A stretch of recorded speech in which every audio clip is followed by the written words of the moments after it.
Looking over at the New York Giants, Daniel Jones trying to become the first rookie quarterback to make the playoffs for the Giants. Since 1933, they've had success with Eli Manning. We heard from Daniel Jones earlier today.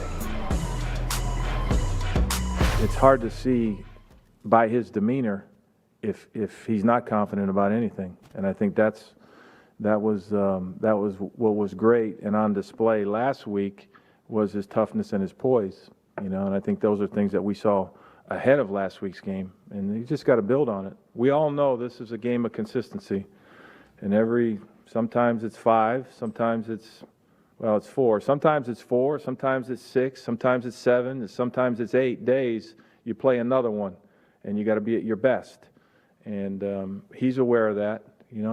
He played a lot of football in college for a really, really fine coach, so he understands the process, and that's part of his charm too. I think,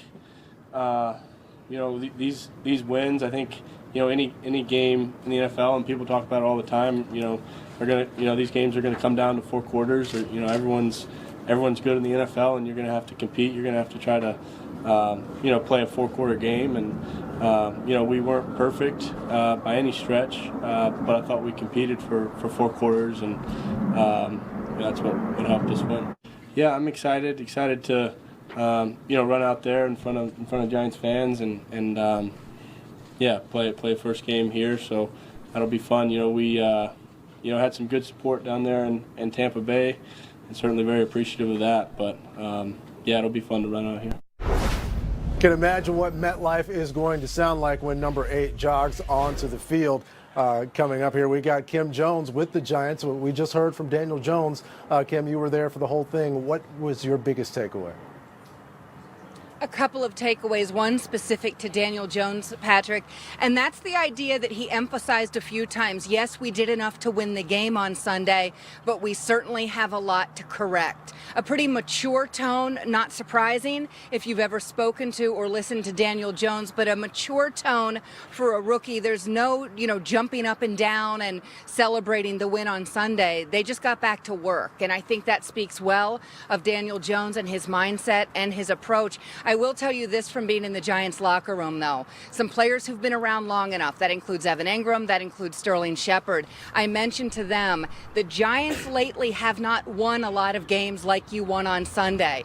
And both Shep and Evan laughed and smiled and nodded when I said that. Listen, last year they got beat when the Carolina Panthers made, a 63-yard field goal as time was expiring. This past Sunday, they win a game. You could argue they deserve to win it or not, but they win a game when Tampa Bay misses a 34-yard relative chip shot.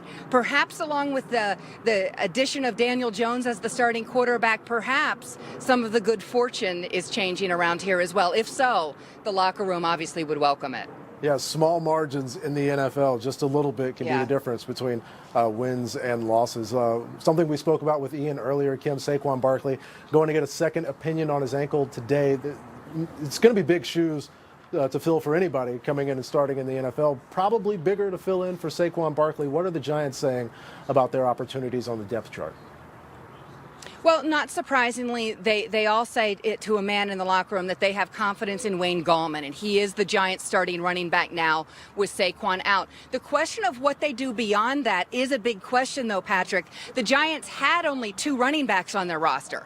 One of them, Saquon Barkley. The other's Gallman. So what do they do? It sounds like, in listening to Pat Shurmur's press conference, that they will elevate John Hilliman from the practice squad for Sunday's game, but then they could choose to have, obviously, a different option in the weeks to come. Pat Shurmur saying there could be one short-term option and then possibly a different long-term option.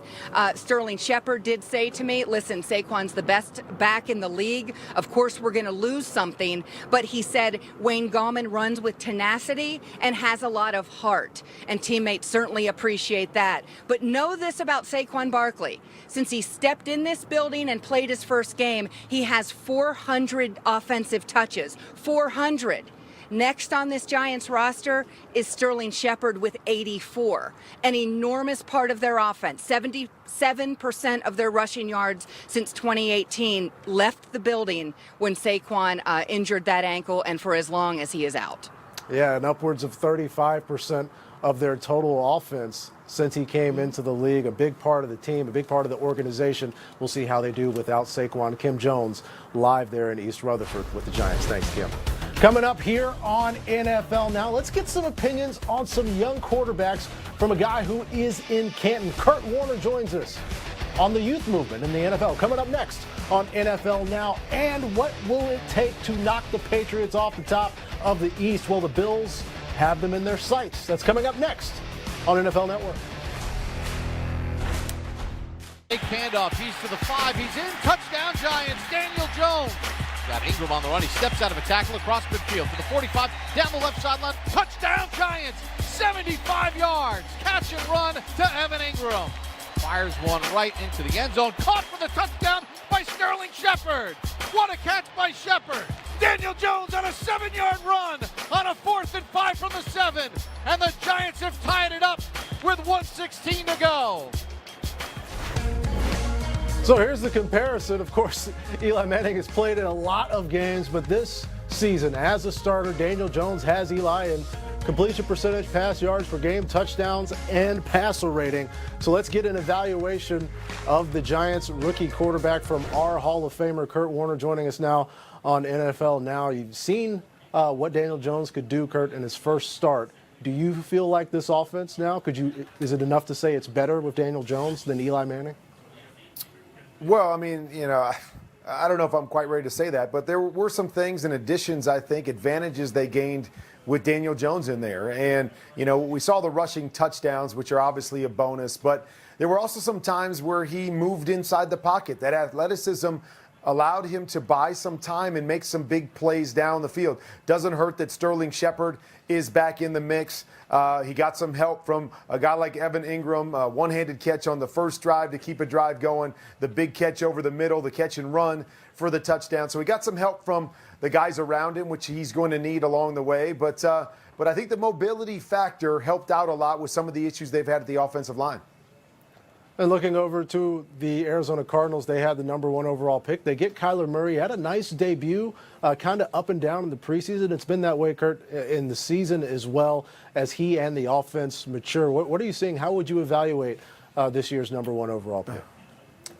Well, if I'm just looking at the young quarterback, I mean, he's done some really, really good things, and I think his future is extremely bright. I mean, he's made some really special plays in their first 3 games to really keep them going. Not great continuity in the offense yet. Not a lot of guys being schemed open at this point in time. But he's made a lot of plays and allowed them to be in a lot of football games. I'm worried about him a little bit now. He's getting hit a lot. With things not coming open, you're seeing him kind of move in the pocket a little bit early. I'd like to see him make more things on schedule, meaning within the rhythm of the play and with timing. He's gotten away from that a little bit lately, and so a lot of it is ad lib. As good as he is, he's going to have to start making more plays on schedule inside the pocket if they're going to have more success. Leaning heavily on rookie receivers as well. As a rookie head coach, have to think there's some growth coming out there in the desert, Kurt. Let's look over to some veteran quarterbacks. We start with Aaron Rodgers taking on Carson Wentz tomorrow night. Aaron Rodgers says they need the offense to wake up. What have you seen from him and that Packers offense early on this season? I'll tell you what, I've seen some moments early in the last 2 games where they look to be in rhythm. And Aaron making some plays from inside the pocket, making some plays in rhythm, some stuff that I really like early in those games. But for whatever reason, they haven't been able to sustain that sort of thing. So I don't know if they come out and script their first 15 or 20, and that's where they're having success. And then making the adjustments from there, they've struggled a little bit. But I've seen signs that make me say there's some great possibilities within this offense. I think they want to run the football better. That's going to help everything because they want to be predicated off the play action where really their big plays have come from. But they just haven't put together 60 minutes yet. And so when they do that, coupled with the great way their defense is playing right now, this could be a really scary team. And their opponent coming up tomorrow night, Kurt, the Philadelphia Eagles. There have been a lot of talk about drops. Some publicized discussion there. But even without those, Carson Wentz could be more consistent. What can they do to get that consistency? Yeah. Well, I think, we talked about Kyler Murray, making more plays on schedule. I'd like to see Carson Wentz do that as well. There's times where, he's seeing one thing and not able to get to his second and third guy, and he ends up making some plays and running around and doing all those special things that he's able to do. And so once again, he's creating opportunities for them. But I think there's more opportunities within the scope of the offense that he's not making right now. So get more comfortable in the pocket, go through your progressions, make those plays on time, and not have to depend on the special plays quite as much. And as you mentioned, they've got a lot of issues on the outside, which can lead to a lot of trust factors with different players. But when you're playing at that level with those guys, you got to believe that they're going to do their job, and you got to trust them to do it. They have 2.7 first quarter points per game. Right now, it's worst in the NFL in 2019. We'll see how they do on Thursday Night Football. You can see Kurt Warner's top 5 quarterbacks coming up tonight on Total Access at 7. Thanks, man. Hey, if you want to see some Thursday Night Football, you can see it right here on NFL Network. Eagles, Packers, we are all rivals here tomorrow, 8 o'clock Eastern. Coverage starts with game day kickoff at 6. You can see the game on NFL Network, Fox, and Amazon Prime Video. Let's get you what's new right now. We start with injury updates from that game. Eagles head coach Doug Peterson says Alshon Jeffrey is expected to play. He missed the loss to the Lions with a calf injury. NFL Network insider Ian Rappaport telling us earlier today Melvin Gordon considering ending his contract holdout and reporting to the Chargers this week, and that would be with no movement in his contract holdout there. And Jalen Ramsey missed practice on Monday because he was sick. Doug Marrone said he had some treatment done on his back on Monday at the facility. Didn't practice today with that back issue as well. Doug Marrone laughed off any idea that should be linked to his trade request earlier today. And joining us now, NFL Network insider Ian Rappaport to talk about some other injuries around the league. We'll start with Julian Edelman. Ian. Julian Edelman was back at practice today for the New England Patriots, which is a very good sign about his availability on Sunday. Nothing firm yet, but what I was told after he went out with a chest injury and was pretty quickly declared out when the Patriots played on Sunday, that this was considered more of a minor injury that would have to be watched daily rather than sort of a major injury that would be week to week. That seems to be what it is. I was also told that x-rays on his ribs were negative, which is more good news for the Patriots and Edelman. We'll see what ends up happening toward the end of the week, but all signs are positive right now for one of the Patriots' star receivers. Let's look over to the Colts now, Ian. We got a couple of big injuries for them. We'll start with T.Y. Hilton.